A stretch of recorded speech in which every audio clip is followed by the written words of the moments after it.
नमस्कार सर्वांना. आज आपण सायन्स अँड टेक्नॉलॉजीचा चौथा भाग अभ्यासतो, करंट अफेअर्सचा. त्याच्यामध्ये काही प्रश्न आपण पाहूयात. मागच्या भागामध्ये जे पाहिले त्याच्या पुढच्या भागामधले हे प्रश्न आहेत.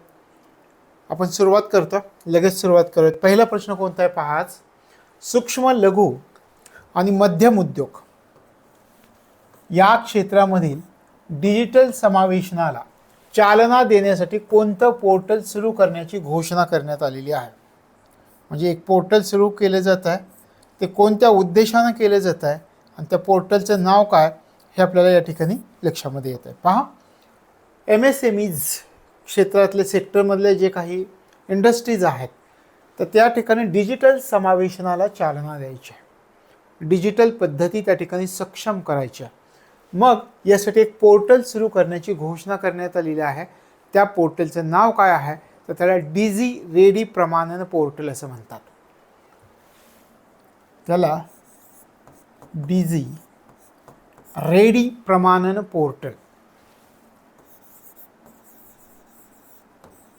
प्रमाणन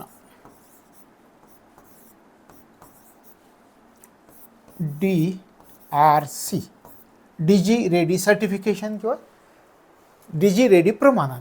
तशा प्रकारे MSMEज म्हणजे सूक्ष्म लघु आणि मध्यम उद्योग क्षेत्र आहे. त्या क्षेत्रामध्ये डिजिटल समावेशनाला चालना द्यायची आहे, डिजिटल पद्धती सक्षम करायची आहे. तर मग एक पोर्टल सुरू करण्याची घोषणा करण्यात आलेली आहे MSMEजमधील इंडस्ट्रीजसाठी. तर त्या पोर्टलचं नाव आहे डिझी रेडी प्रमाणन, DRC या नावाने ओळखलं जातं. हे लक्षात ठेवायचं आहे. पुढचा प्रश्न आपण पाहूयात.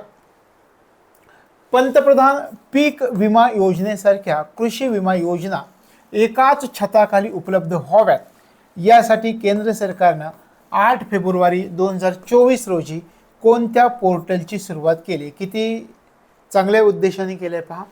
पंतप्रधान पीक विमा योजना यासारख्या सगळ्या कृषी विमा योजना काय करायच्यात तर एकाच छताखाली आणायच्यात, एकाच छत्राखाली आणायच्यात. आणि हे सगळं उपलब्ध व्हावं म्हणून केंद्र सरकारनं 8 फेब्रुवारी 2024ला एका पोर्टलची सुरुवात केली. त्या पोर्टलचं नाव काय हे आपल्याला विचारतील. त्या पोर्टलचं नाव आहे सारथी. ह्याला एक विशिष्ट अर्थ पण आहे. विशिष्ट अर्थाचा विचार करून सारथी असं म्हटलं. इंग्लिशमधला सारथी हा शब्द जर आपण पाहिला तर मग त्याचं विस्तृत रूप आपल्याला पाहता येतं. या ठिकाणी आपण म्हणूयात सारथी असं दिलंय पहा, सारथी. मग या सारथीच्या प्रत्येक शब्दाचा अर्थ सांगितला याच्यामध्ये. Sandbox for agriculture, SA sandbox for agriculture असं म्हटलं आहे. त्यानंतर RA रुरल सिक्युरिटी असं म्हटलं आहे. लक्षात आलं, रुरल सिक्युरिटी. त्यानंतर T म्हणजे टेक्नॉलॉजी अँड इन्शुरन्स असं म्हटलेलं आहे. टेक्नॉलॉजी अँड इन्शुरन्स, सारथी. या ठिकाणी आपण पाहायचं आहे का, आपण पाहूया. सँडबॉक्स,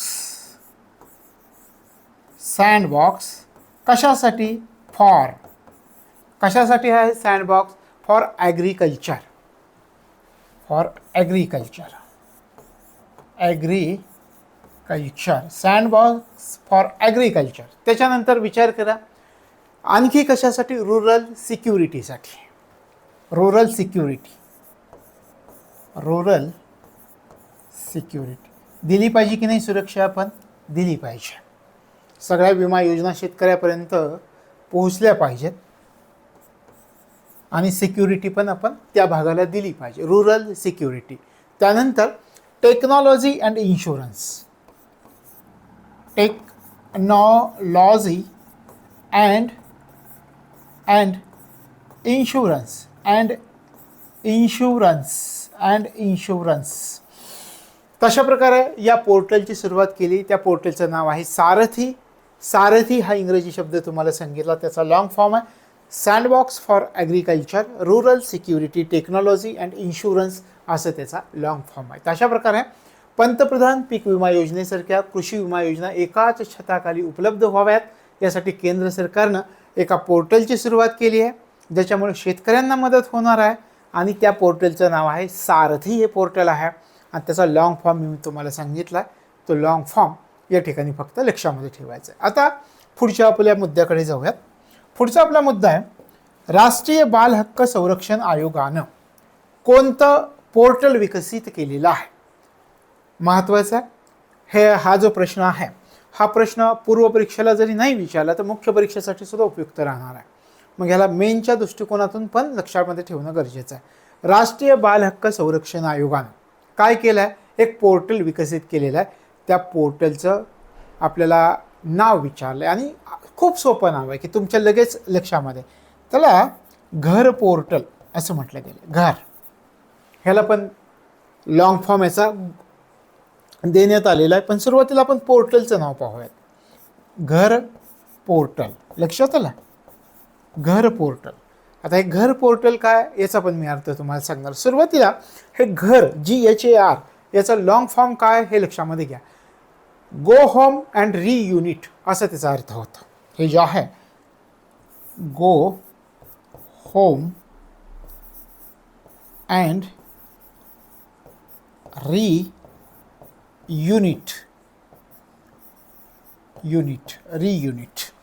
घरचा अर्थ काय? गो होम अँड री युनिट असा त्याचा अर्थ होतो. मग याच्यामध्ये मुलांचं डिजिटल निरीक्षण केलं जाणार आहे आणि त्यांना त्यांच्या घरी परत पाठवण्याची सुविधा दिली जाणार आहे. आणि मग त्याला नाव दिलं आहे घर पोर्टल, गो होम अँड री युनिट. आता तुम्ही म्हणाल की डिजिटल निरीक्षण केले जाणार आहे आणि मग त्यांना घरी पाठवलं जाणार आहे, याचा नेमका अर्थ काय आहे? तर त्याचाही आपण विचार करूयात. पुढच्या प्रश्नामधून तो अर्थही आपल्या लक्षात येईल. पण या ठिकाणी आपल्या लक्षामध्ये काय ठेवायचं? राष्ट्रीय बाल हक्क संरक्षण आयोगानं एक पोर्टल विकसित केलेलं आहे, त्याला घर पोर्टल असं म्हटलं गेलेलं आहे. त्या घरचा लॉंग फॉर्म आहे गो होम अँड री युनिट असं त्याचा लॉंग फॉर्म होतं. मग काय केलं जाणार आहे या घर पोर्टलद्वारे? तर मुलांचं डिजिटल निरीक्षण केलं जाईल आणि त्यांना त्यांच्या घरी परत पाठवण्याची सुविधा या पोर्टलद्वारे प्राप्त करून दिली जाणार आहे. लक्षात आलं? पुढच्या प्रश्नाकडे जाऊया. सर्व राज्य आणि केंद्रशासित प्रदेश यांनी हरवलेल्या आणि सापडलेल्या या मुलांचा मागोवा घेण्यास सक्षम असलेलं एक पोर्टल विकसित केलेलं आहे. पहा, ट्रॅक करायचं आहे. तुम्ही स्वतःची गाडी ट्रॅक करू शकता. त्याप्रमाणे हे सर्व राज्य आणि केंद्रशासित प्रदेशांमध्ये काय केलं आहे की हरवलेली आणि सापडलेली जी मुलं आहेत त्या मुलांचा मागोवा घेण्यासाठी सक्षम असणारं एक पोर्टल विकसित केलेलं आहे. त्या पोर्टलचं नाव आहे track child portal. Track child portal. Track child portal. लक्षात आलं? हरवलेली आणि सापडलेली मुलं यांचा मागोवा घेण्यासाठी सक्षम असणाऱ्या पोर्टलचं नाव आहे ट्रॅक चाइल्ड पोर्टल. कोणी विकसित केलं आहे? महिला आणि बाल विकास मंत्रालयाने विकसित केलं आहे. महिला व बाल विकास मंत्रालय. महिला व बाल विकास मंत्रालय या मंत्रालयाने विकसित केलं आहे. ठीक आहे. या पोर्टलचा आपल्याला काय उपयोग होणार आहे? आता समजा तुम्ही रस्त्याने जाते, आपण एक नागरिक आहोत, आपल्याला एखादं हरवलेलं मूल दृष्टीला पडलं तर त्या मुलाबद्दल आपण तक्रार कुठे करू शकू? ट्रॅक चाइल्ड पोर्टलवरती. लक्षात आलं? ट्रॅक चाइल्ड पोर्टलचा काय उपयोग होईल याचा अर्थ मी तुम्हाला सांगितला. आपण फिरत असताना आपण नागरिक म्हणून एक विचार करत रस्त्याने चाललं, तुमच्या माझ्या लक्षात आलं हे हरवलेलं मूल आहे. मग आपल्या ते दृष्टीस पडल्यानंतर आपल्यापुढे प्रश्न असा पडेल की ह्या मुलाचं नेमके कोणत्या ठिकाणी याला पोहोचवायचं आहे. तर सर्वात प्रथम तुमच्या लगेच लक्षात येईल की अशा प्रकारचं एक पोर्टल आहे, त्या पोर्टलवरती तुम्ही तक्रार करू शकता, ट्रॅक चाइल्ड पोर्टल. मग असं पोरगं एकदा सापडलं की मग काय करायचं आहे? आपण म्हटल्याप्रमाणे त्याचं डिजिटल निरीक्षण करायचं आणि त्याला त्याच्या घरी पाठवून देण्यासाठी प्रयत्न करायचे किंवा घरी पाठवून द्यायचं. त्याला म्हटलं घर पोर्टल, घरी पाठवून द्यायचं आहे त्याला. आणि याच्यानंतर आपण म्हटलं होतं की हे ट्रॅक चाइल्ड पोर्टल आहे. पहिली स्टेज ही येणार, आपण काय करणार? या पोर्टलवरती तक्रार नोंदवणार, मग त्याच्यावर डिजिटल निरीक्षण, मग त्याला घरी पाठवणार. तर अशा प्रकारे हे दोन पोर्टल आपल्याला लक्षात ठेवायचे आहेत. याच्या अगोदर आपण पाहिलेलं हे घर पोर्टल आणि ट्रॅक चाइल्ड पोर्टल हे तुमच्या लक्षात आलं असेल की महिला आणि बाल विकास मंत्रालयानं हे विकसित केलेलं पोर्टल आहे. पुढच्या प्रश्नाकडे जाऊयात.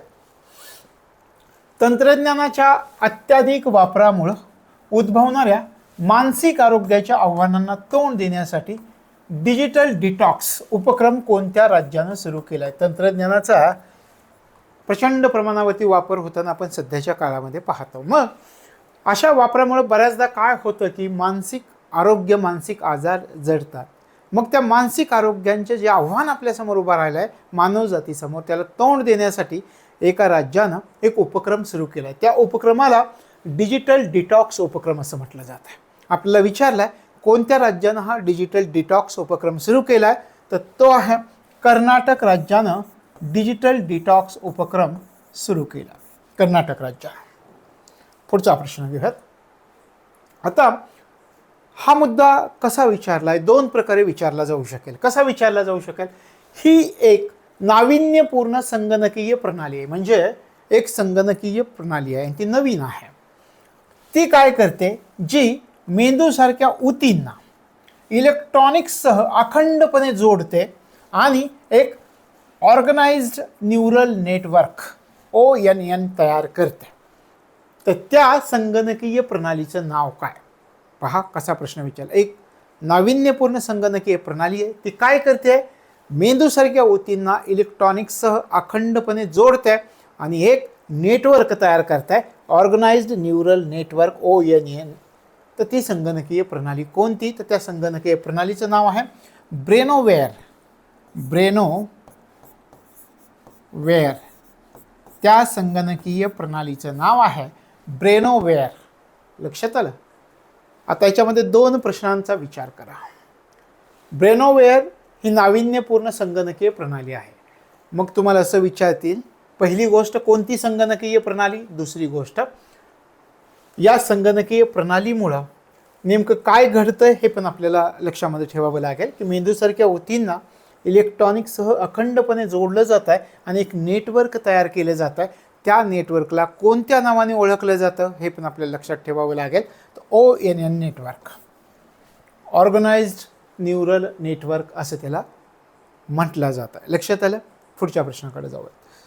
भारतातील आत्तापर्यंतचा सर्वात मोठा ग्रीन हायड्रोजन प्रकल्प 75व्या प्रजासत्ताक दिनानिमित्त कोठे सुरू करण्यात आलेलं आहे? आता या प्रश्नावरती मात्र आपल्याला चर्चा करावी लागणार आहे. सुरुवातीला मी तुम्हाला उत्तर सांगेल आणि हा प्रश्न आपल्याला पूर्व आणि मुख्य या दोन्ही दृष्टिकोनातून उपयोगी ठरतो. कसा? पहा, भारतातील आत्तापर्यंतचा सर्वात मोठा ग्रीन हायड्रोजन प्रकल्प 75व्या प्रजासत्ताक दिनी कुठे सुरू झाला आहे? हा कोठे सुरू झाला याचं उत्तर अगोदर तुम्हाला सांगतो, त्याच्यानंतर पुढे आपण चर्चा करूयात. हा सुरू झाला ऋषिकेश या ठिकाणी. ऋषिकेश. हे ऋषिकेश कुठं येतं? हे येतं उत्तराखंडमध्ये. उत्तराखंड. आता लक्षात ठेवा, इथून पुढं सावध होण्याची आवश्यकता आहे, कारण इथून पुढं खऱ्या उत्तराला सुरुवात होणार आहे. भारतातील आत्तापर्यंतचा सर्वात मोठा ग्रीन हायड्रोजन प्रकल्प कोठे सुरू करण्यात आलेला आहे? सुरुवातीला आपल्या काय लक्षात आलं? ऋषिकेश, उत्तराखंड. आता मी तुम्हाला सांगेल, हा जो प्रकल्प आहे ना, एका मिशनचा उपक्रम आहे. त्याचं नाव आहे नॅशनल ग्रीन हायड्रोजन मिशन. हा प्रकल्प कशाच्या अंतर्गत उभारला जातो आहे हे पण विचारतील. हा प्रकल्प नॅशनल ग्रीन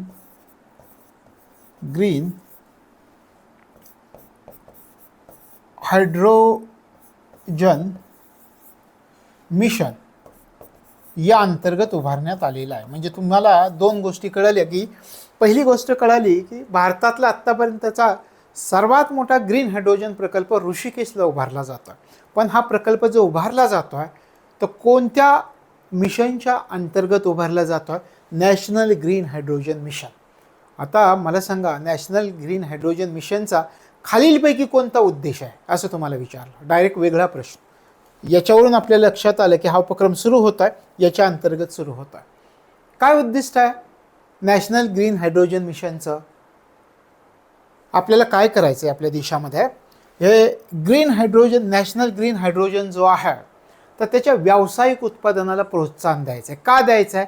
भारताला असं वाटतं आहे की आपण हे ग्रीन हायड्रोजन आहे ना त्यातनं परिपक्व झालं पाहिजे, आपला देश त्याचा हब निर्माण झाला पाहिजे आणि हे ग्रीन हायड्रोजन आपण आपल्या देशातून इतर देशांना निर्यात केलं पाहिजे.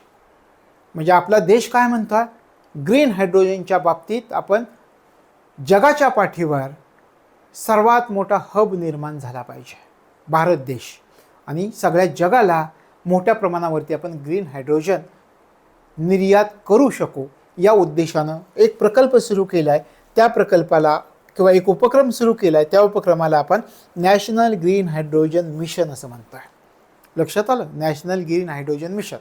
मग नुसतं नॅशनल ग्रीन हायड्रोजन मिशनमध्ये असं ठरवलं आहे की बाबा आपण निर्यात करायचं आहे असं नाही ठरवलं, त्याच्यामध्ये काही उद्दिष्ट पण ठरवले. काय उद्दिष्ट ठरवलं आहे? उद्दिष्ट ठरवलं आहे या नॅशनल ग्रीन हायड्रोजन मिशनमध्ये, याच्यानुसार उद्दिष्ट ठरवलं आहे की 2030पर्यंत आपल्याला काय साध्य करायचं आहे. आणि तुम्हाला जर विचारलं नॅशनल ग्रीन हायड्रोजन मिशन अंतर्गत भारतात 2030पर्यंत किती नूतनीकरणक्षम ऊर्जा प्राप्त करण्याचं लक्ष्य ठेवण्यात आलेलं आहे असं तुम्हाला विचारलं, आता मात्र तुम्हाला विचार करावा लागेल. लक्षात आलं, ग्रीन हायड्रोजन मिशन 2030पर्यंत एक लक्ष्य ठेवलं आहे. त्याच्यामध्ये लक्ष असं ठेवलं आहे की आपल्याला काय करायचं आहे, 125 गीगावॅट, किती? 125 गीगावॅट GW आपण या ठिकाणी म्हणूयात, एवढी या मिशन अंतर्गत 2030पर्यंत 125 गीगावॅट एवढी नूतनीकरण क्षमता किंवा नूतनीकरणक्षम ऊर्जा आपल्याला प्राप्त करण्याचं उद्दिष्ट भारताने ठरवलं आहे. पहिली गोष्ट लक्षात आलं, किती उद्दिष्ट प्राप्त करायचं आहे नूतनीकरणक्षम ऊर्जेचं 2030पर्यंत ते 125 गीगावॅट. चला हे लक्षात आलं. आणखी कोणतं उद्दिष्ट ठेवलं आहे का? हो ठेवलं आहे.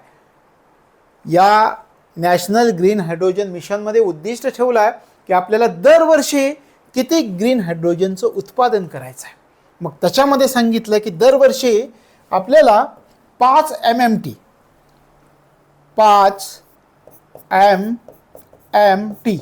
एवढं ग्रीन हायड्रोजनचं उत्पादन करायचं आहे. 5 मिलियन मेट्रिक टन, 5 दशलक्ष मेट्रिक टन एवढं दरवर्षी आपल्याला ग्रीन हायड्रोजनचं उत्पादन करायचं आहे. हे उद्दिष्ट आहे नॅशनल ग्रीन हायड्रोजन मिशनचं. एवढी उत्पादन क्षमता आपल्याला विकसित करायची आहे 5 MMTची. आता तुम्ही म्हणाल की नॅशनल ग्रीन हायड्रोजन मिशन राबवलं जात आहे, पण याच्यातून आपल्या देशाला काय साध्य होईल अशी उत्सुकता आहे का तुमच्या मनामध्ये? थोडक्यात सांगतो. हे पहा, आपल्या देशामध्ये ग्रीन हायड्रोजन मिशन जो प्रकल्प राबवला जात आहे त्याच्यामध्ये सरकारला असं वाटतं आहे की या प्रकल्पाअंतर्गत जवळजवळ 8 लाख कोटी रुपयांपेक्षा जास्त गुंतवणूक भारतामध्ये होऊ शकते असं सरकारला वाटतं आहे. शिवाय सरकारला असंही वाटतं आहे की ह्या ग्रीन हायड्रोजन मिशनचा प्रकल्प जो आपण राबवतो आहे त्यामधून जवळजवळ 6 लाख लोकांना रोजगार मिळणं सुद्धा शक्य आहे, अशी संधी निर्माण होऊ शकते. आणि मग तुमच्या लक्षात येईल नॅशनल ग्रीन हायड्रोजन मिशन. आता विचार करा, नॅशनल ग्रीन हायड्रोजन मिशनमधून आपल्याला 2030पर्यंत 125 गीगावॅट जी नूतनीकरणक्षम ऊर्जा प्राप्त करायची आहे. शिवाय आपण ठरवलं आहे दरवर्षी किमान 5 MMT म्हणजे 5 मिलियन मेट्रिक टन एवढं ग्रीन हायड्रोजन उत्पादित करायचं आहे. मग त्यासाठी हा प्रकल्प उभारला जातो आहे. भारतातला आत्तापर्यंतचा सर्वात मोठा ग्रीन हायड्रोजन प्रकल्प हे साध्य करायचं. मग असे प्रकल्प भारतामध्ये उभा करायला सुरुवात झाली आहे. मग हा आपला सर्वात मोठा ग्रीन हायड्रोजन प्रकल्प जो ऋषिकेश उत्तराखंडला उभारला जातो आहे. लक्षात आलं? आता हे तुमच्या दोन्ही लक्षात आलं. मग नॅशनल ग्रीन हायड्रोजन मिशनचं जरी विचारलं आणि डायरेक्ट तुम्हाला सर्वात मोठा ग्रीन हायड्रोजन प्रकल्प जरी विचारला तर तुम्हाला सहजपणे उत्तर देता येईल. लक्षात आलं? पुढे जाऊयात. ईशान्येकडील, हे लक्षात ठेवा, ईशान्येकडील पहिल्या योग आणि निसर्गोपचार रुग्णालयाची पायाभरणी कोणत्या राज्यात करण्यात आलेली आहे? ईशान्येकडील पहिला योग आणि निसर्गोपचार रुग्णालय याची पायाभरणी कोणत्या राज्यात करण्यात आलेली आहे? ही पायाभरणी जी करण्यात आलेली आहे ना ती आसाम राज्यात करण्यात आलेली आहे. ईशान्येकडचं आपण म्हणतो आसाम राज्यात पायाभरणी. ईशान्येतील पहिल्या योग आणि निसर्गोपचार रुग्णालयाची पायाभरणी आसाम राज्यात झालेली, हे लक्षामध्ये ठेवायचं. पुढे जाऊयात. नुकताच जपान या देशाबरोबर 4 लाख मेट्रिक टन ग्रीन अमोनियाच्या पुरवठ्याच्या करारावर स्वाक्षरी झाली आहे. हा प्रकल्प कोठे उभारण्यात येत आहे? नुकतीच आपल्या एका देशाबरोबर म्हणजे जपान या देशाबरोबर 4 लाख मेट्रिक टन ग्रीन अमोनियाच्या पुरवठ्यासाठी करारावर स्वाक्षरी झाली. भारत जपान करार झाला आहे. आणि मग हा प्रकल्प कोठे उभारण्यात येत आहे? तर ओडिशामध्ये. ओडिशामध्ये गोपालपूर या ठिकाणी हा प्रकल्प उभारला जातो. गोपालपूर ओडिशा या ठिकाणी हा प्रकल्प उभारला जातो. लक्षात आलं की जपान या देशाबरोबर कशाचा करार झालाय? ग्रीन अमोनियाच्या पुरवठ्यासाठी करार झालाय. आणि हा प्रकल्प देशात कुठे उभारला जातोय? तो ओडिशा राज्यातील गोपालपूर या ठिकाणी उभारला जातो. पुढे जाऊयात. शिक्षणामध्ये बहुभाषिकतेला चालना देण्याच्या दिशेनं एक महत्त्वपूर्ण पाऊल म्हणून केंद्र सरकारनं एक ॲप तयार करून कृत्रिम बुद्धिमत्ता आधारित व्यासपीठ सादर केलं आहे. देशाची विविधता, देशाच्या घटनेमध्ये आपल्याला सांगितलं आहे किती भारतीय भाषा आहेत, 22 भारतीय भाषा आहेत. त्या दृष्टिकोनातून हे ॲप महत्त्वाचं असणार आहे. पहिल्यांदा आपण एकेका गोष्टीवर विचार करूयात. शिक्षणामध्ये बहुभाषिकतेला चालना द्यायची आहे. वेगवेगळ्या भाषा आपल्या देशामध्ये बोलल्या जातात. एक महत्त्वपूर्ण पाऊल केंद्र सरकारनं उचललं आहे. केंद्र सरकारनं काय केलं? केंद्र सरकार काय म्हणतं आहे? मला जर मराठी येतं किंवा एखाद्या आसाममध्ये एखादा आर्टिकल आलं आहे तर ते मला मराठीमध्ये बघायचं आहे, तर तुम्ही या ठिकाणी अनुवादिनी या ॲपचा वापर करू शकता. कोणतं ॲप तयार करून? कृत्रिम बुद्धिमत्ता आधारित व्यासपीठ आपल्याला सरकारने सादर करून दिलं आहे, तर त्याचं नाव आहे अनुवादिनी. अनुवादिनी मी तुम्हाला सांगितलं. याच्यावरती अजून आपल्याला चर्चा करता येईल का? नक्कीच करता येईल.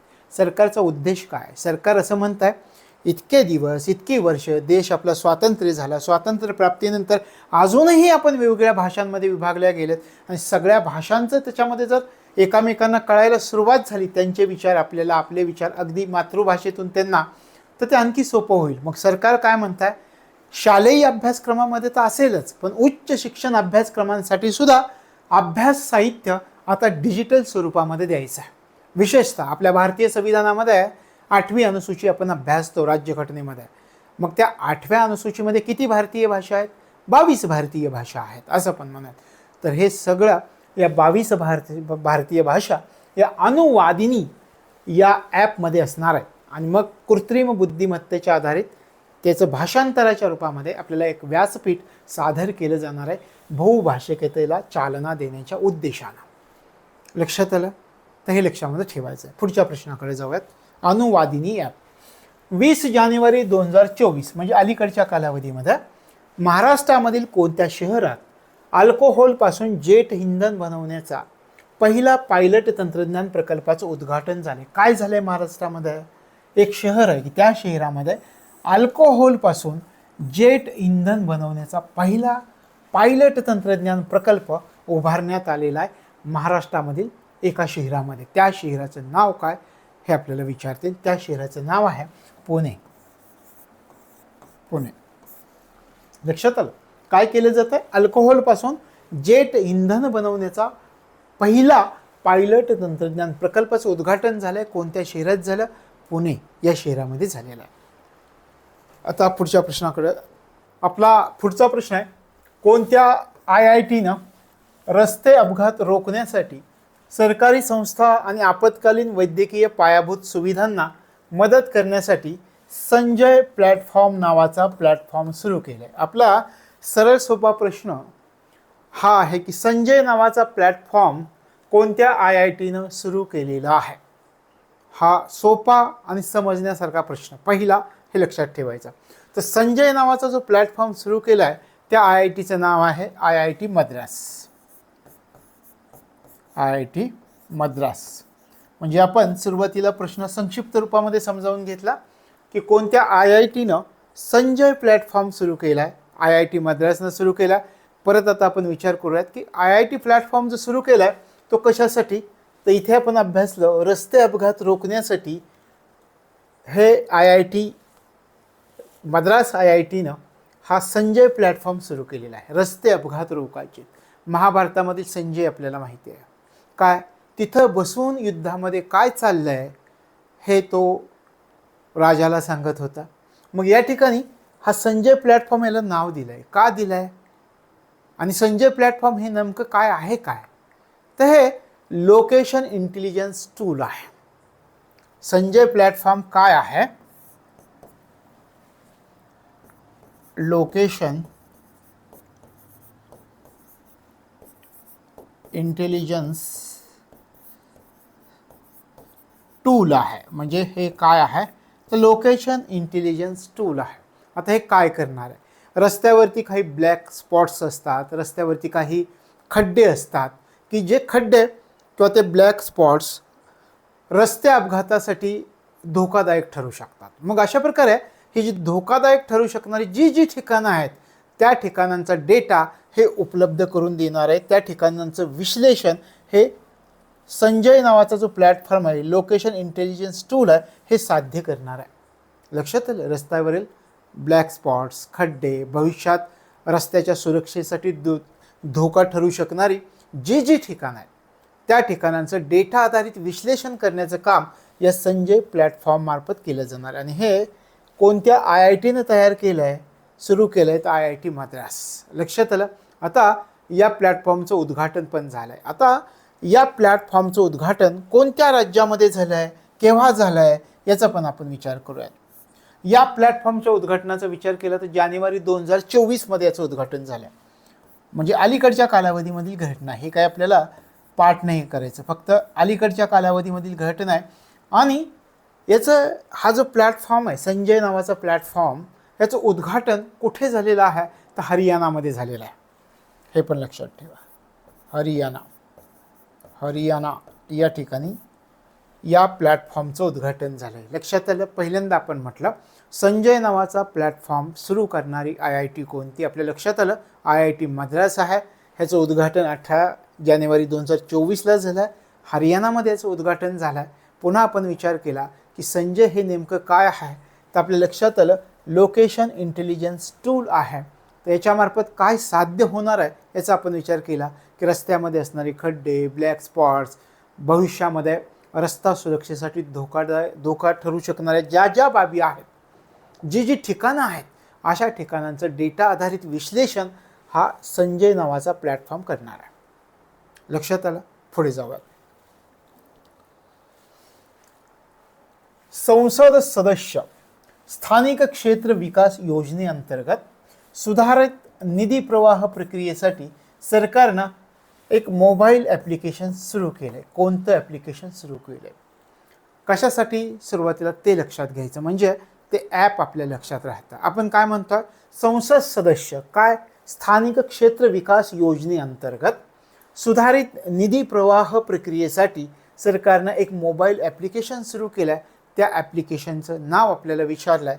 त्या ॲप्लिकेशनचं नाव आहे ई-साक्षी ॲप. त्या ॲप्लिकेशनचं नाव आहे ई-साक्षी ॲप, असं त्या ॲप्लिकेशनचं नाव आहे. पुढचा प्रश्न पहा, महत्त्वाचा आहे.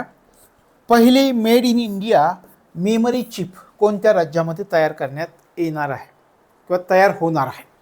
कोणत्या राज्यामध्ये? सुरुवातीला प्रश्नाचं उत्तर पाहू आणि या प्रश्नावर आपल्याला चर्चा करायची आहे. कारण या प्रश्नावर वेगवेगळ्या प्रकारे प्रश्न विचारले जाऊ शकतील. मग याच्यावरती कोणकोणत्या प्रकारे प्रश्न विचारले जातील याच्यावरती आपण चर्चा करूयात. सुरुवातीला आपल्याला जो प्रश्न विचारला आहे त्याच्यावरती त्याचं उत्तर आपण घेऊयात. आपल्याला विचारलं आहे की पहिली made in India memory chip कोणत्या राज्यामध्ये तयार होणार आहे? गुजरात. पहिलं उत्तर आपल्याला मिळालं. हे कुठे तयार होणार आहे? तर गुजरातमध्ये तयार होणार आहे. ठीक आहे, गुजरातमध्ये तयार होणार आहे. मग यासाठी काय केले जाणार आहे? अशा प्रकारे पहिली made in India memory chip भारतात तयार करण्यासाठी एक कंपनी आहे. त्या कंपनीला सांगितलं की तुम्ही काय करा, सेमीकंडक्टर जो उद्योग आहे त्याच्यामध्ये संशोधन करा आणि मग त्यासाठी एक संशोधन केंद्रसुद्धा त्या ठिकाणी गुजरातमध्ये स्थापन करण्यात आलेलं आहे. आपल्याला विचार काय करायचा आहे?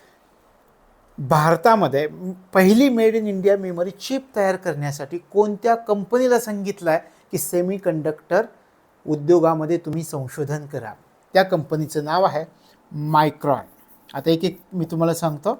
मायक्रॉन या कंपनीला काय सांगितलं आहे तुम्ही सेमीकंडक्टर उद्योगामध्ये संशोधन करा. मग संशोधन करण्यासाठी तुम्हाला एक संशोधन केंद्र स्थापन करावं लागणार आहे.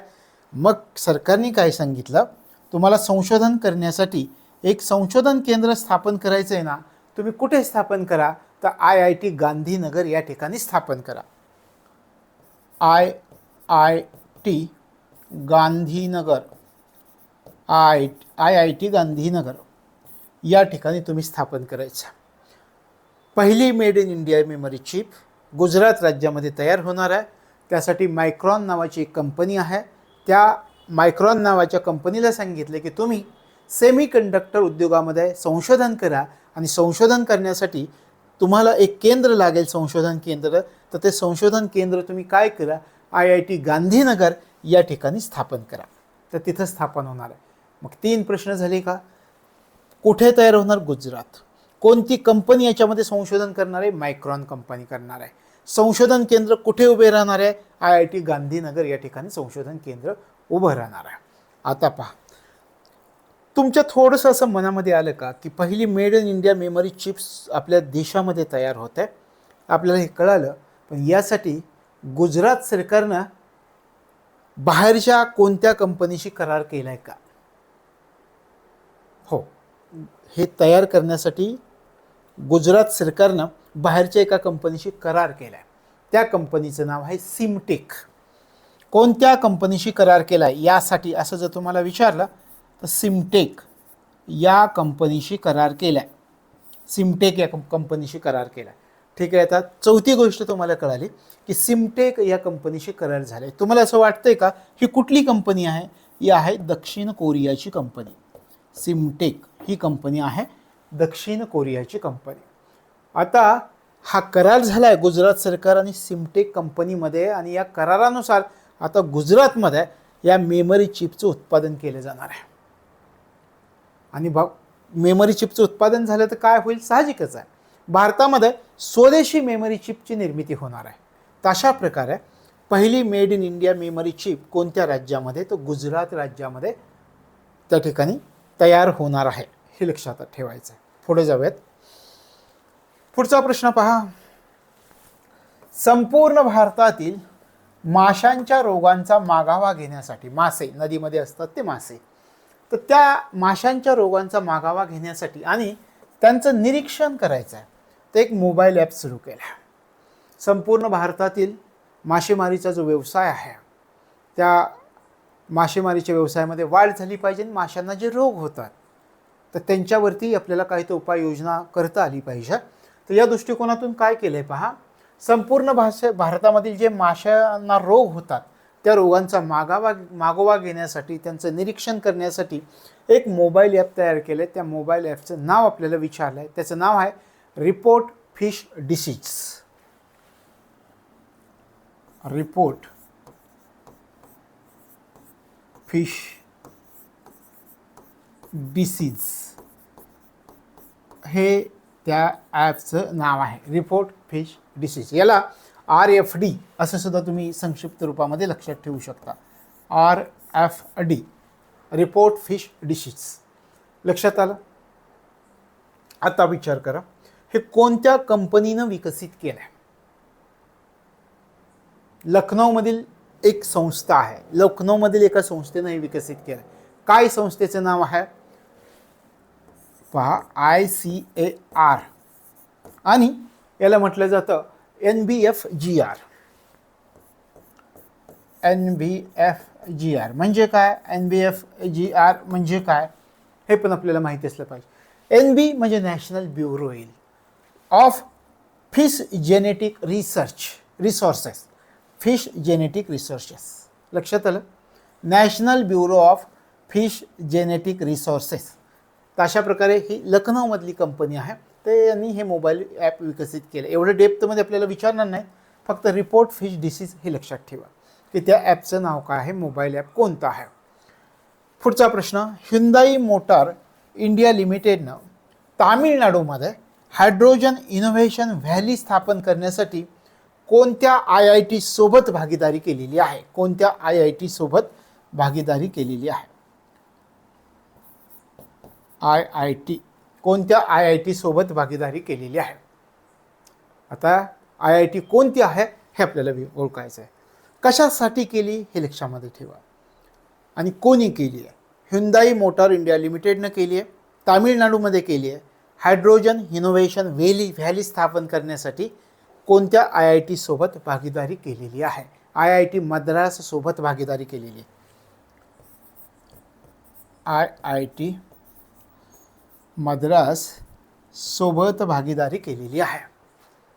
लक्षात आलं? हायड्रोजन इनोव्हेशन व्हॅलीची स्थापना कोणत्या राज्यात होत आहे? हा पण वेगळा प्रश्न असू शकतो. तामिळनाडू राज्यात होत आहे. कोणी करार केलाय? भागीदारी केले ह्युंदाई मोटर इंडिया लिमिटेडनं भागीदारी केले आणि कोणाशी केले? IIT मद्रासशी केली, असं लक्षात ठेवा.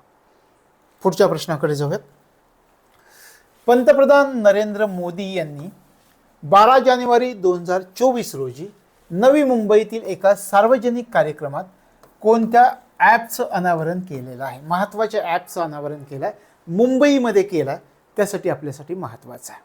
त्याचं नाव आहे नारी शक्ती दूत ॲप.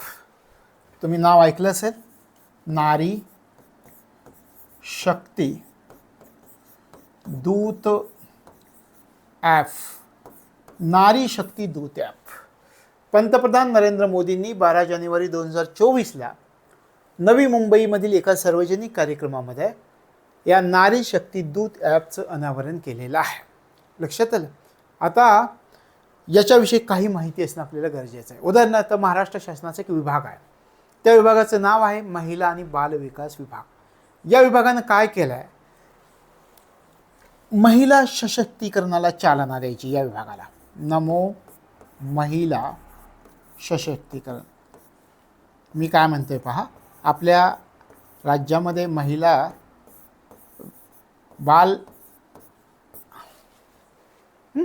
आणि बाल विकास विभाग आहे. या विभागाला काय करायचं आहे? नमो महिला सशक्तीकरणाला चालना द्यायची. आणि याच्यासाठी हा विभाग काय करणार आहे तर नारी शक्ती दूतच्या ॲपमधून महिला सशक्तीकरणाला चालना देणार आहे. म्हणून ही मोहीम सुरू केली मुंबईमध्ये, आपल्या महाराष्ट्रामध्ये. लक्षात आलं? मोहीम कोणी सुरू केली आहे? महिला बाल विकास विभागानं. महिला बाल विकास विभागाला काय करायचं आहे? महिलांचं सशक्तीकरण करायचं आहे. मग महाराष्ट्रामधल्या महिला आणि बाल विकास विभागानं महिलांचं सशक्तीकरण करण्यासाठी नारी शक्ती दूत ॲप याच्या माध्यमामधून एक मोहीम सुरू केली आहे. म्हणजे उद्देश काय? महिलांचं सशक्तीकरण, हे आपल्याला लक्षामध्ये ठेवायचं.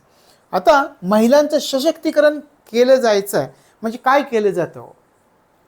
महिलांचं सशक्तीकरण या ॲपच्या माध्यमातून, नारी शक्ती दूत ॲपच्या माध्यमातून महिलांचं सशक्तीकरण करायचं म्हणजे काय केले जाणार आहे? महिलांना कोणते फायदे मिळणार आहेत?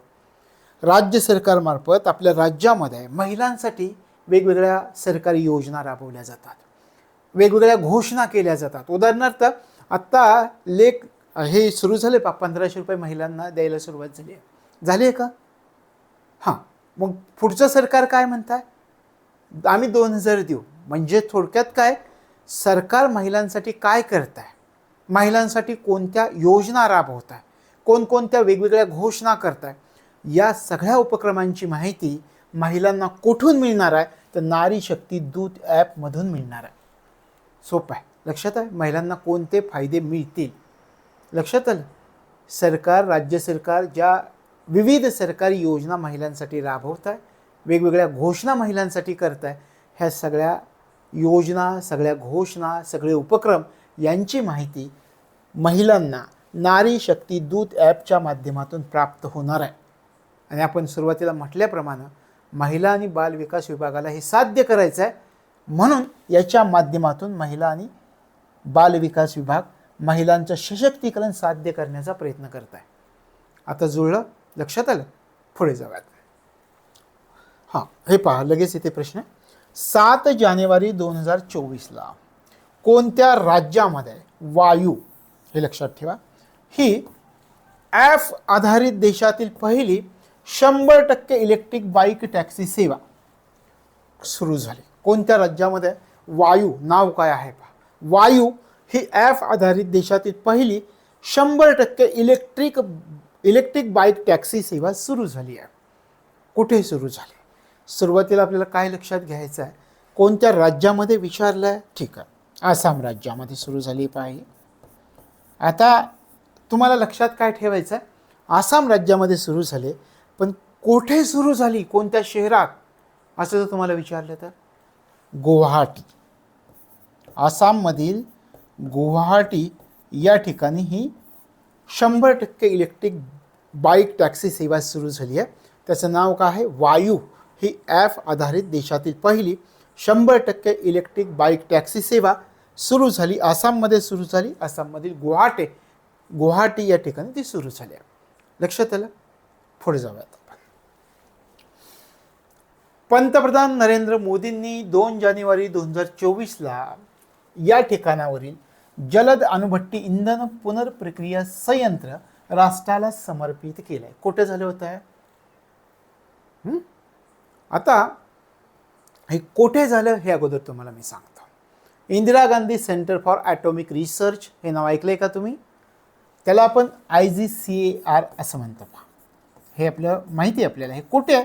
तिथंच हे झालं आहे. IGCAR, Indira Gandhi centre for atomic research. Indira Gandhi centre for atomic research कुठं आहे? लक्षात आलं? कल्पक्कम येते का हे? हां, कल्पक्कम येते. कुठं आहे कल्पक्कम? तामिळनाडूमध्ये. मग हे कुठं राष्ट्राला समर्पित करण्यात आलं?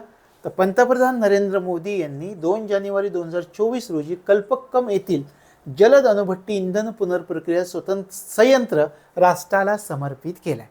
हे कुठं झालं? तर Indira Gandhi centre for atomic research येथे झालं आहे. लक्षात आलं? आणि मग या संयंत्रासाठी तुमच्या माहितीसाठी सांगतो, 400 कोटी रुपयांचं बजेट आहे. 400 कोटी रुपये या संयंत्रासाठी सरकार खर्च करत आहे. 400 कोटी रुपये राष्ट्राला समर्पित केलं गेलेलं आहे.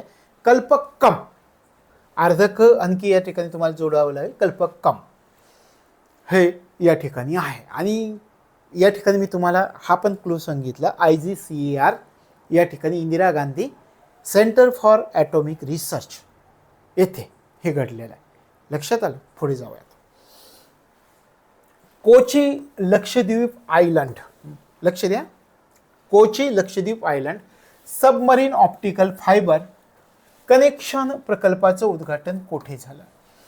आज तुम्हाला कळेल आपला देश अजूनही किती सुविधा करायच्या राहिलेत वेगवेगळ्या भागामध्ये, वेगवेगळ्या संघराज्य प्रदेशांमध्ये. याच्या अगोदर का नाही झालं हा तुमच्या माझ्या मनामध्ये उभारणारा प्रश्न आणि आपल्याला करावं लागणारं चिंतन.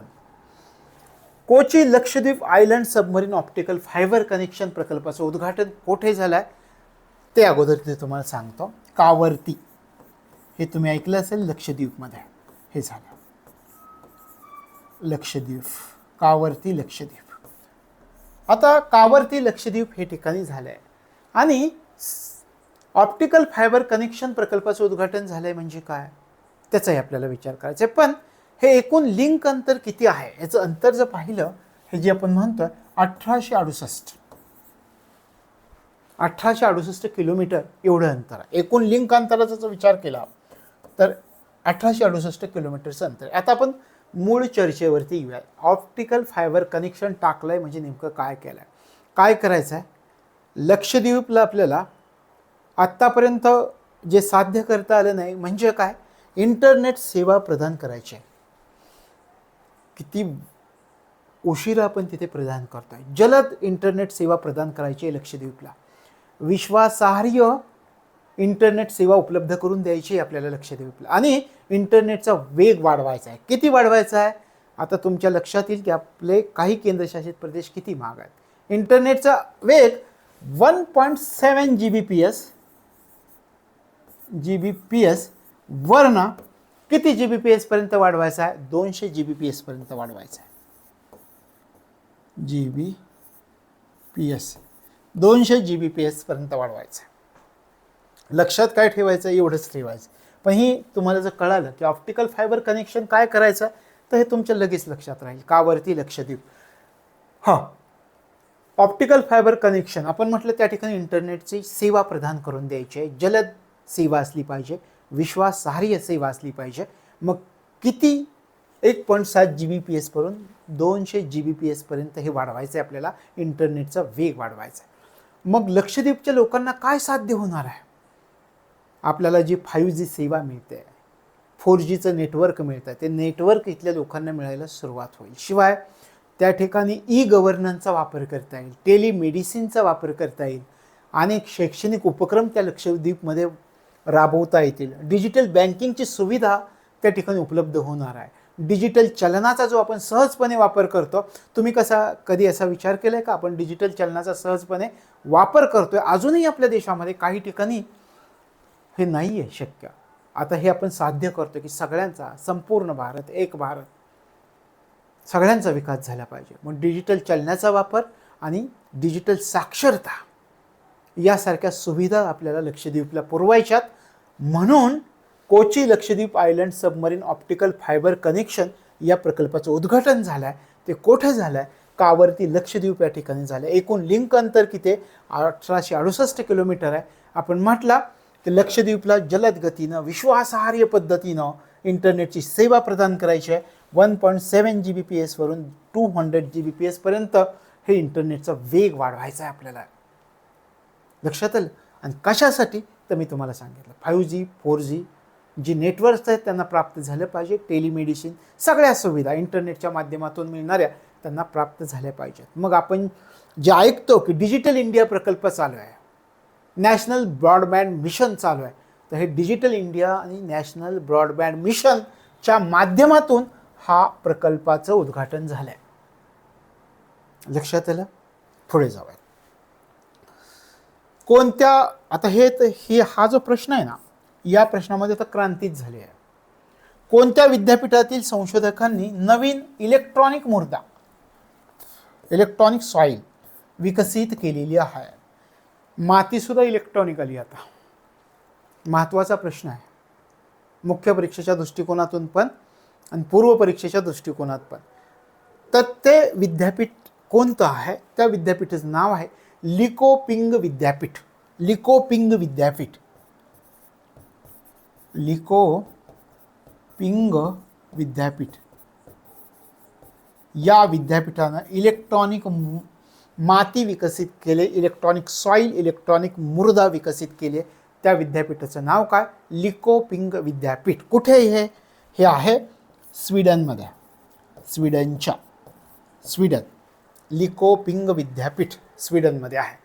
काय? इलेक्ट्रॉनिक सॉईल विकसित केलेली आहे. आता याच्यामधून अनेक प्रश्न निर्माण होणार आहेत. लक्षात आलं? मातीविरहित लागवड पद्धतीला काय म्हटलं जातं, असं तुम्हाला हा प्रश्न येऊ शकेल. ही मातीविरहित लागवड पद्धत आहे की नाही? माती विरहित लागवड पद्धत,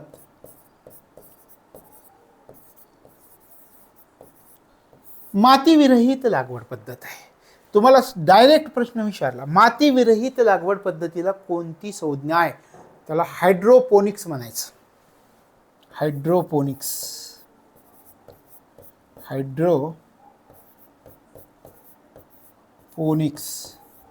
हायड्रोपोनिक्स, मातीविरहित लागवड पद्धत हायड्रोपोनिक्स. मग सुरुवातीला आपण म्हटलं एका विद्यापीठाच्या संशोधकांनी नवीन इलेक्ट्रॉनिक माती किंवा मृदा विकसित केली. त्या विद्यापीठाचं नाव आहे लिकोपिंग विद्यापीठ, स्वीडनला आहे.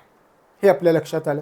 पुन्हा आपल्या मनामध्ये विचार आला की हे मातीविरहित लागवड पद्धत केली जाते, मग मातीविरहित लागवड पद्धतीला काय म्हटलं जाईल?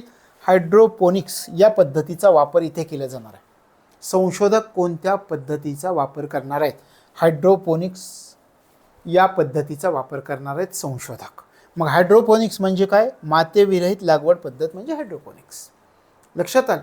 आता विचार करायचा आहे, थोडं मनामध्ये तुमच्याही प्रश्न आला असेल की इलेक्ट्रॉनिक माती किंवा इलेक्ट्रॉनिक मृदा याचा काय फायदा होईल? आहे या मातीपेक्षा सक्षम आहे का त्याच्याप्रमाणेच त्याच्यामध्ये गुण आहेत?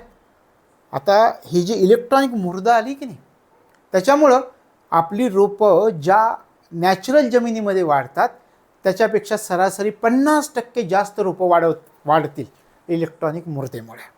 या इलेक्ट्रॉनिक मृदेमुळं काय होईल, सध्या आपल्या नॅचरल जमिनीमध्ये रोपं ज्या पद्धतीने वाढतात त्यापेक्षा सरासरी 50% अधिक रोपं वाढतील.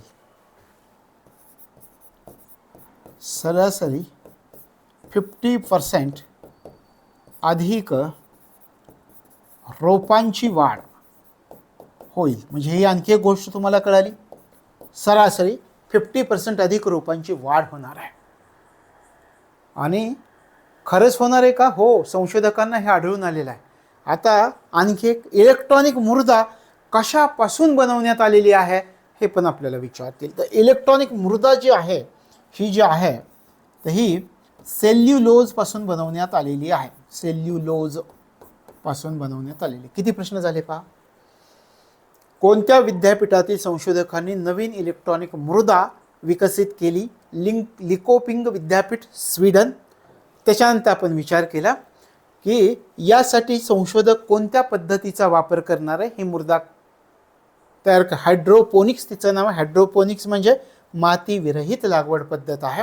त्याच्यानंतर आपण म्हटलं त्या रोपांमध्ये जी इलेक्ट्रॉनिक मृदा वापरली जाणारी रोपांच्या वाढीसाठी काय फरक पडेल, तर आपण म्हटलं सरासरी 50% अधिक रोपांची वाढ होणार आहे. त्यानंतर आपण विचार केला इलेक्ट्रॉनिक मृदा कशापासून बनलेली आहे? सेल्युलोजपासून बनलेली आहे. आता तुम्हाला कसाही प्रश्न विचारला तुम्हाला याचं उत्तर देता येणार आहे. लक्षात आलं? पुढच्या प्रश्नाकडे जाऊया. काय प्रश्न आहे पहा. सिरपच्या स्वरूपात उपलब्ध होणारं भारतातील पहिलं आणि एकमेव केमोथेरपी औषध कोणी विकसित केलं आहे? सिरपच्या स्वरूपात उपलब्ध होणारं भारतातलं पहिलं आणि एकमेव केमोथेरपी औषध कोणी विकसित केलेलं आहे? एक टाटा मेमोरियल सेंटर आहे मुंबईमध्ये, त्याच्या डॉक्टरांनी सुरू केलं आहे. टाटा मेमोरियल सेंटर याच्या डॉक्टरांनी हे विकसित केलेलं आहे. कुठं आहे? हे मुंबईमध्ये आहे. लक्षात आलं? तर हे प्रश्न नुसता जाता जाता लक्षात ठेवा. सिरपच्या स्वरूपात उपलब्ध होणारं भारतातलं पहिलं आणि एकमेव केमोथेरपी औषध कोणी विकसित केलं आहे? टाटा मेमोरियल सेंटर डॉक्टरांनी, त्या ठिकाणच्या डॉक्टरांनी विकसित केलं आहे. ते मुंबईमध्ये आहे. लक्षात आलं? औषधाचं नाव काय आहे? त्या औषधाचं नाव आहे 6MP. 6MP. हे एम म्हणजे मर्क, पी म्हणजे पटोप्युरिन. मर्क पटोप्युरिन 6MP त्या याचं नाव आहे. त्याला मर्क पटोप्युरिन असं म्हणतात. लक्षात आलं? MP ला मर्क पटोप्युरिन. शिवाय याला आणखी एका नावाने ओळखलं जातं, त्याला प्रिव्हल या नावाने ओळखलं जातं. प्रिव्हल या ठिकाणी पण म्हणा प्रिव्हल किंवा प्रिव्हल हे सुद्धा नाव विचारतील. प्रिव्हल या नावाने सुद्धा याला ओळखलं जातं.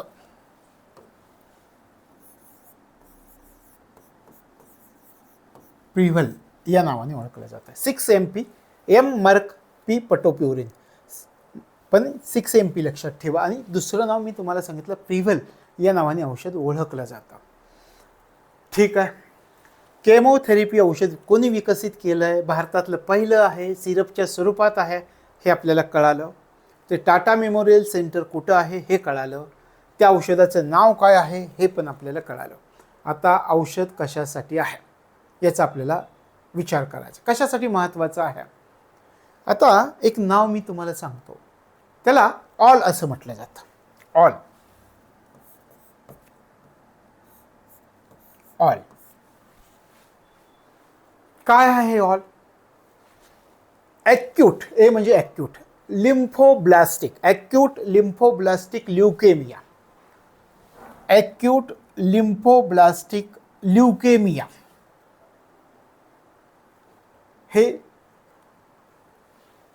काय आहे? हा लहान मुलावर परिणाम करणाऱ्या रक्ताच्या कर्करोग याचा सामना करण्यासाठी हे औषध तयार केलेलं आहे. लहान मुलांवर परिणाम करणारा रक्ताचा कर्करोग कशासाठी औषध आहे?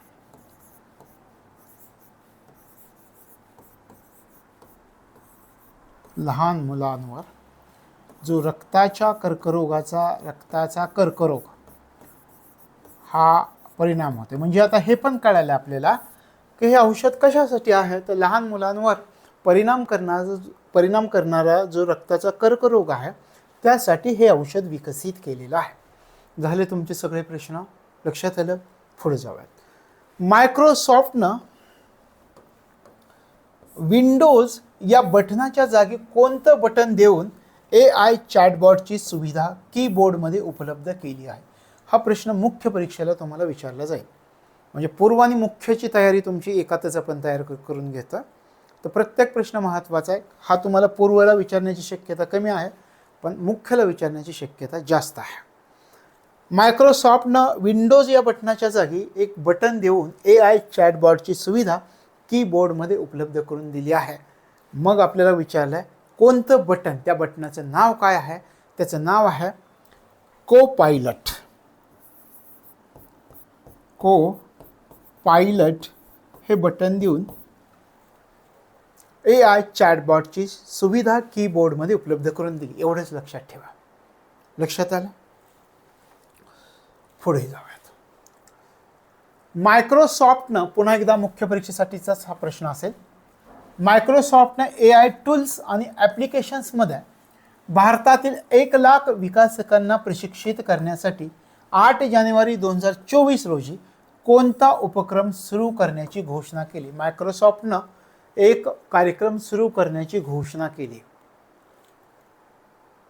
त्या कार्यक्रमाचं नाव काय आहे? त्या कार्यक्रमाचं नाव आहे AI odyssey. AI artificial intelligence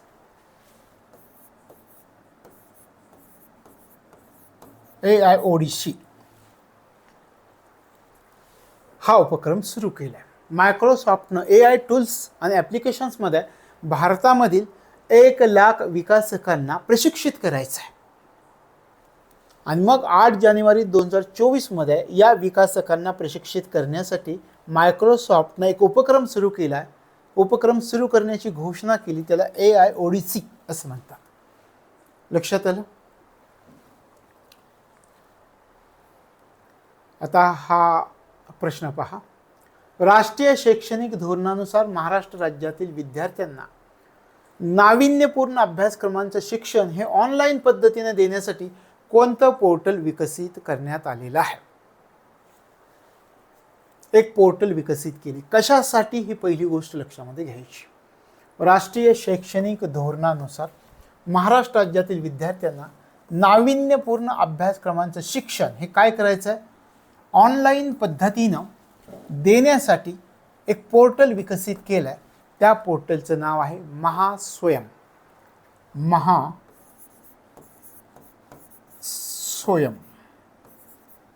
महास्वयं हे त्या पोर्टलचं नाव आहे. लक्षात आलं. महास्वयं राष्ट्रीय शैक्षणिक धोरणानुसार महाराष्ट्र राज्यातील विद्यार्थ्यांना नाविन्यपूर्ण अभ्यासक्रमांचं शिक्षण हे ऑनलाईन पद्धतीने देण्यासाठी एक पोर्टल विकसित केलं आहे. त्याला महास्वयं पोर्टल असं म्हणतात. हे लक्षात ठेवायचं आहे. त्यानंतरचा प्रश्न पहा. NPCI national payment corporation of India, त्याला म्हणायचं NPCI. NPCI इंटरनॅशनल पेमेंटनं जागतिक पातळीवर UPI सेवांचा विस्तार करण्यासाठी कोणासोबत सामंजस्य करार केला आहे? महत्त्वाचं आहे. NPCI इंटरनॅशनल पेमेंटनं काय करायचं आहे? जागतिक पातळीवर UPI सेवांचा विस्तार करायचा आहे, यासाठी सामंजस्य करार केला आहे. कोणाबरोबर केलेला आहे? NPCIनं केला आहे, म्हणून आपल्यासाठी महत्त्वाचं आहे. कारण आपण त्याला काय म्हणतो? National payment corporation of India, महत्त्वाची संस्था आहे. त्याने करार केला आहे. काय करायचं आहे? जागतिक पातळीवर UPI सेवांचा विस्तार करायचा आहे. सोबत सामंजस्य करार केला आहे? तर इंडिया सोबत सामंजस्य करार केला. Google India digital services Google India digital services यांच्यासोबत सामंजस्य करार केला. लक्षात आलं कोणाशी. पुढचा प्रश्न पहा. कोणत्या AI प्लॅटफॉर्मनं भारत GPT या भारतातील पहिल्या स्वदेशी जनरेटिव्ह AIचं अनावरण केलेलं आहे. कोणत्या AI प्लॅटफॉर्मनं भारत GPT या भारतातील पहिल्या स्वदेशी जनरेटिव्ह AIचं अनावरण केलं आहे. त्याचं नाव आहे कोरिव्हर AI. कोरिव्हर AI असं त्याचं नाव आहे. AI artificial intelligence. कोरिव्हर AI महत्त्वाचा प्रश्न आहे. कोरिव्हर.ai कोणत्या AI प्लॅटफॉर्मनं भारत GPT या भारतातील पहिल्या स्वदेशी जनरेटिव्ह AIचं अनावरण केलं आहे.